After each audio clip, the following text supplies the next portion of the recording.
ममता ने बांग्ला भाषियों पर हमले का मुद्दा इसलिए उठाया क्योंकि इस इशू पर आज मुर्शिदाबाद जिले के बेलडांगा में जबरदस्त हंगामा हुआ।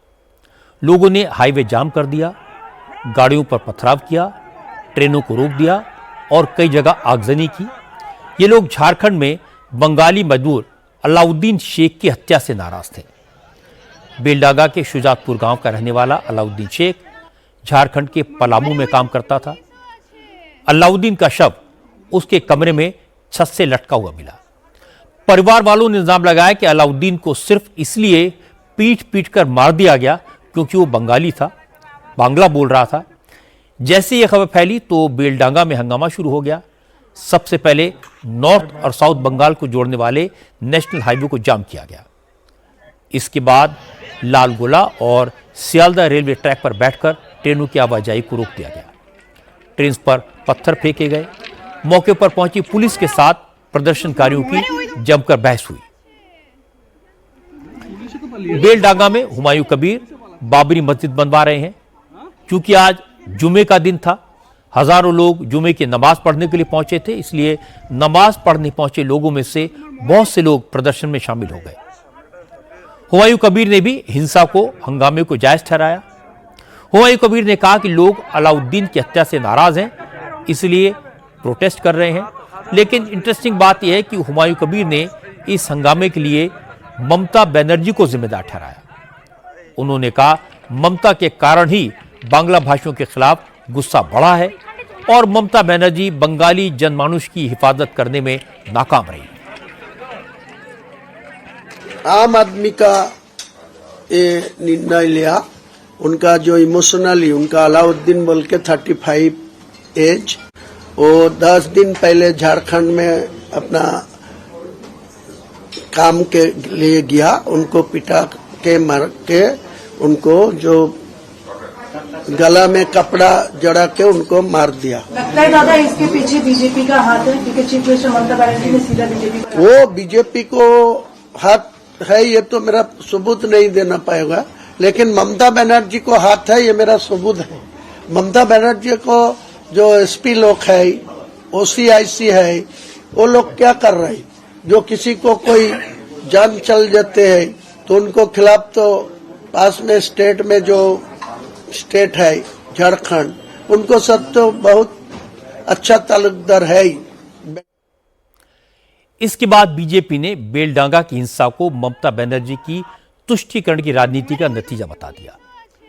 बंगाल बीजेपी के अध्यक्ष शमीक भट्टाचार्य ने कहा ममता बनर्जी ने भारत को नापाक कहने वालों के साथ अलायंस कर लिया और नतीजा सबके सामने है।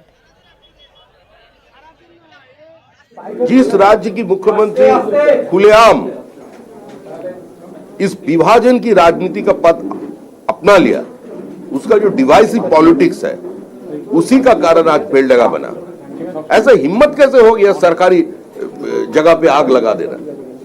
इसका कारण है तृणमूल कांग्रेस पिछले 10 साल से लगातार ऐसे बहुत सारे लोगों का साथ समझौता कर लिया जिसका भावना भारत के विरोध में है। जो खुलेआम खड़ा होकर रास्ते में भाषण दे रहे हैं ये दरुल हर्ब है, ये देश नापाक है, इससे हम लोग को बाहर आना चाहिए। उसी लोगों को तृणमूल कांग्रेस अपना लिया, सिर्फ अपना कंसोलिडेटेड वोट बैंक बनाने के कारण। इसका पहले भी मुख्यमंत्री का कई भाषण, मुख्यमंत्री का बहुत सारे स्टेटमेंट पाकिस्तान की न्यूज़पेपर का हेडलाइन बन गया। 2 दिन तक पाकिस्तान टीवी का सुर्खियों में रह गया, उसको लेकर टॉक शो चालू हो गया। तो ऐसा बयानबाजी तो चलते रहेगा और पूरा देश देख रहे हैं पश्चिम बंगाल का स्थिति क्या है। लेकिन ममता बनर्जी ने बेलडांगा की हिंसा को वोटर लिस्ट के स्पेशल इंटेंसिव रिवीजन और हुमायूं कबीर की मुहिम से जोड़ दिया। ममता ने कहा यह सब बीजेपी और हुमायूं कबीर जैसे लोगों की मिलीजुली साजिश है। आज शुक्रवार है, आज जुमे के दिन वहां बड़ी तादाद में लोग नमाज के लिए जुटाए जाते हैं, इसी वजह से वायलेंस हुई। और इसके बाद ममता ने कहा लोग एसआईआर में अपना नाम कटने से भी बेहद खफा हैं और अपना गुस्सा दिखा रहे हैं। দেখুন বেলডাঙ্গা আপনারা জানেন কাদের কাদের প্ররোচনা আছে। আমি আর নতুন করে বলতে চাই না। देखिए, आपको पता है बेलडांगा में कौन किसकी साजिश है। मैं कुछ नई बात नहीं कहना चाहती हूँ। शुक्रवार को जुमे का पवित्र दिन होता है। ये शिव, माँ दुर्गा, संतोषी माता का दिन भी होता है। शुक्रवार को जुमे की नमाज भी होती है। अब आप मान लीजिए कोई दुर्गा पूजा देखने अगर 1 करोड़ लोग आए हैं और वहाँ आप माइक लगा दें तो उनको सब सुनाई देगा। ये शुक्रवार को जुमे की नमाज पढ़ने आए हैं, उनकी भी एक भावना है। अगर कोई राजनीतिक फायदे के लिए उकसाता है तो गुस्सा स्वाभाविक है। मुझे भी इस बात पर गुस्सा है।